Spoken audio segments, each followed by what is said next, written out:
আমি তো আপনার সাথে লাউ পাতার মাছ ভাজার রেসিপি দেখিয়েছি। তো আজকে দেখাবো কুমড়ো পাতার। তো কত সুন্দর টাটকা তাজা কুমড়ো পাতাটা নিচে দেখুন।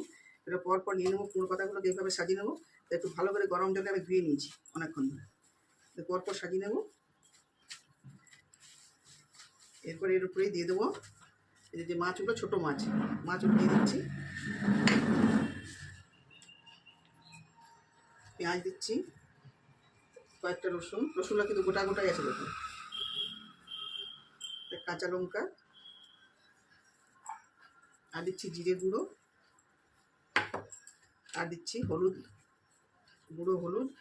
এটা কিন্তু সর্ষে কিংবা অন্য কোনো মশলা আমি ব্যবহার করছি না।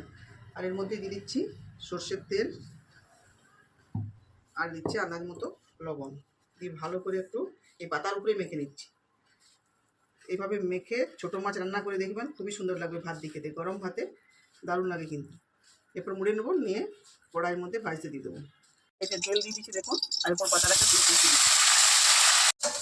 তো এক পাশটা তো অনেকক্ষণ দিয়েছি রান্না করতে, ডিমে আছে কিন্তু রান্নাটা করতে হবে। তো দেখুন এক পাশটা রান্না হয়ে গেছে, এখন এক পাশটা উল্টে দিচ্ছি। তো পাতার ভাজাটা হয়ে গেছে। তো বন্ধুরা দেখুন, আপনার সাথে আমি শেয়ার করছি খুলে। তো কত গরম আছে দেখছেন,